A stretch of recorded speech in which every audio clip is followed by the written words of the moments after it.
भाई किसी ने ये पूछा है कि ध्यान करते करते जब सहस्त्रार पर ऊर्जा इकट्ठी होती है तो ऊर्जा बढ़ गई है सहस्त्रार पे और एक चक्र सा घूमता हुआ दिखाई दे रहा है, तो वो क्या स्थिति है उसके बारे में बताएं थोड़ा सा।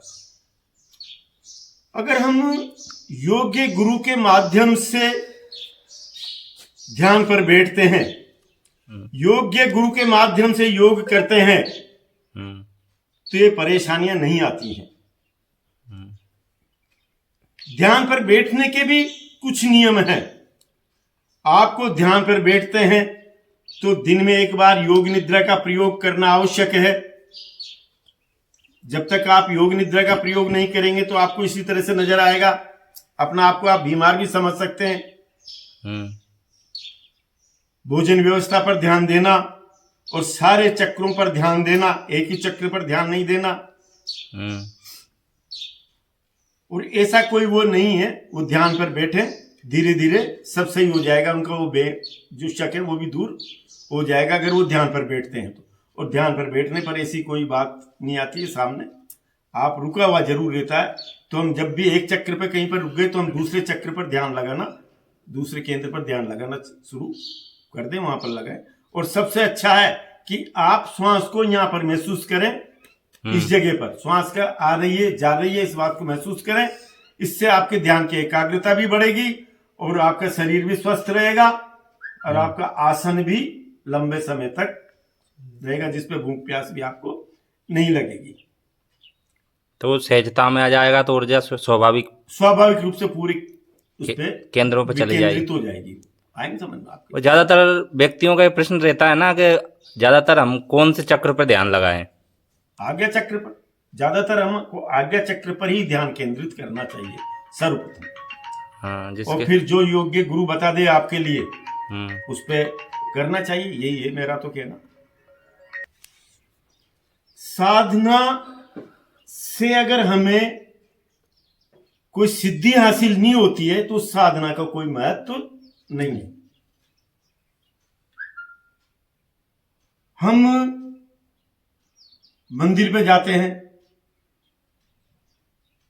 वहां पर हम जो भी मंत्र का जाप करते हैं या जो भी आराधना करते हैं, उस आराधना के कुछ न कुछ परिणाम आना ही चाहिए।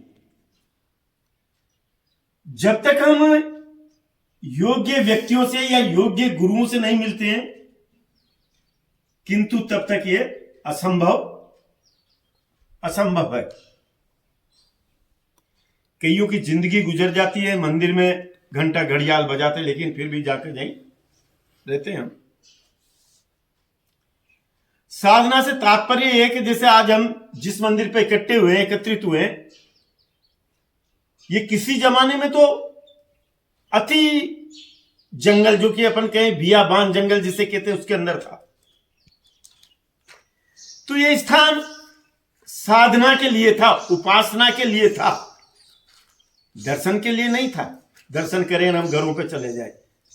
आजकल मनुष्य की क्या बन गई है कि 2-5 मिनट उसने दर्शन करे और शायद वो पूरे ईश्वर को प्राप्त करना चाहता है। हम सभी यहां पर जो है सभी जातियों के व्यक्ति इकट्ठे हैं, लगभग अधिकतर जातियों के। हम सब सनातन धर्म के व्यक्ति हैं। एक तो इस बात को गांठ मान लो कि सनातन धर्म में छुआछूत को कोई स्थान नहीं है। नहीं है। और ईश्वर की मेहरबानी से और सभी के प्रयास से ये अब पूर्ति भी होती जा रही है, छुआछूत दूर भी होती जा रही है धर्म। और आप लोग आश्चर्य करोगे कि सत्यनारायण की कथा, यानी सत्य बोलने पर ताकत लगाना, राजा हरिश्चंद्र की कथा, ये आपको सनातन धर्म के अंदर ही मिलेगी। सत्य बोलना, ध्यान पर बैठना, हमारे में शरीर पर ध्यान देना। मित्रों, शरीर माध्यम खलु धर्म साधनम, यानी कि आपको शरीर पर भी ध्यान देना है। शरीर है तो आप ईश्वर की उपासना कर सकते हो, शरीर नहीं है तो ईश्वर की उपासना भी नहीं कर सकते। इसलिए सबको अपन को शरीर पे भी ध्यान देना है। मित्रों, मैं बता देता हूं, जैसे कि हमें मृत्यु के बारे में पहले से ही आभास होने लग जाता है, किसी दूसरे के बारे में भी और स्वयं के संदर्भ में। आप की गर्दन आपके सिर के वजन को उठा ना सके, यानी कि आप अगर झुक करके बैठने लग गए, लेटने में ज्यादा समय देने लग गए, तो फिर आप मृत्यु मुखी हो। और आपने अगर जो भी आप जानते हैं छोटा मोटा प्रयास, एक सज्जन मुझे मिले थे, तो मैंने उनसे कहा, भाई तुम्हारी उम्र तो बहुत ज्यादा बुढ़ा वृद्धावस्था की ओर नजर आ रहे हो। उन्होंने कहा कि क्या करें यार, ये है वो फलाना ठिकाना, मतलब जो भी थे, जो उन्होंने अपने, मैंने कहा आप इस तरह से पैरों को घुमाओ, पैरों की एक्सरसाइज करो, प्राणायाम लगाओ। तो मैं कुछ समय पूर्व मिला था, तो उनकी जो बॉडी लैंग्वेज बिल्कुल सही थी। तो यहां पर ये बात सिद्ध होती है कि आपके स्वास्थ्य के बारे में आप स्वयं ही जिम्मेदार हैं। हमें जो ये देखना पड़ता है मृत्यु के संदर्भ में, या तो हृदयघात यानी हार्ट अटैक, कैंसर, 2-3 तरह से हम लोग परेशान रहते हैं मित्रों। हृदय के उसमें या सभी उसमें बीमारियों में अधिकतर भोजन व्यवस्था के ऊपर ही निर्भर करता है। आप कितनी एक्सरसाइज करते हैं, और अगर आपका खान पान गलत है, आप कैलोरी ज्यादा लेते हैं, बैड कोलेस्ट्रॉल लेते हैं, तो आप निश्चित रूप से हृदयघात से हो जाएंगे, यानी हार्ट अटैक की तरफ जाएंगे। इससे संबंधित आपके लिए बीमारियां बनेंगी। या आप की भोजन की भूख ही नहीं लग रही है और आप खाना खा रहे हो, तो आप कुपच की ओर जाएंगे, जो आपको और भी अन्य बीमारियां आपको। आपका जो मेरा उद्देश्य आप लोगों को ध्यान की ओर लाना है, उसका प्रथम सूत्र स्वास्थ्य क्या से ही शुरू होता है। प्राणायाम लगाना, आसन लगाना। अब आसन में आप लोग सवेरे बाबा रामदेव जी को भी देख सकते हैं, किसी को भी देख करके नहीं, आसन प्राणायाम कोई से भी लगाओ आप, निश्चित रूप से आपका स्वास्थ्य ठीक रहेगा। जो व्यायाम करते हैं वो, जो व्यायाम नहीं करते, दोनों के शरीर में बहुत अंतर होता है। ज्यादा व्यायाम करना भी योग के दृष्टिकोण से ठीक नहीं है भाई।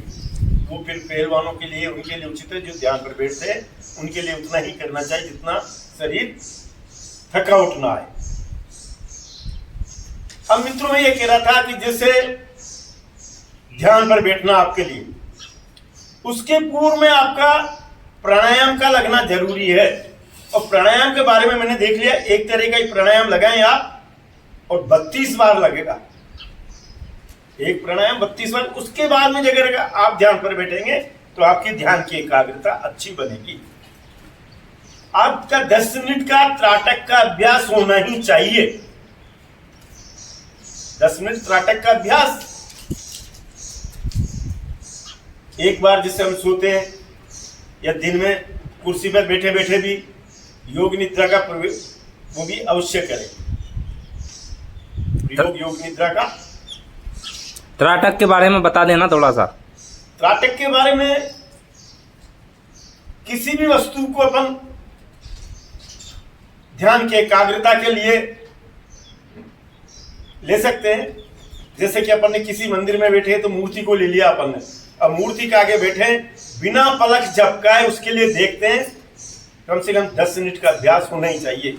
इस तरह का आपका एकाग्रता के लिए, योग निद्रा, त्राटक, आसन, प्राणायाम, और भी जो भी मुद्राएं हैं आप सब इसमें केदार शर्मा ध्यान योग के अंदर आप देख सकते हैं, तो उसमें आपको पूरी जानकारियां मिलेंगी और भी जो समय समय पर मैं आपके लिए अपनी जानकारियां उपलब्ध कराता रहूंगा। समझ में आपको बस बहुत है।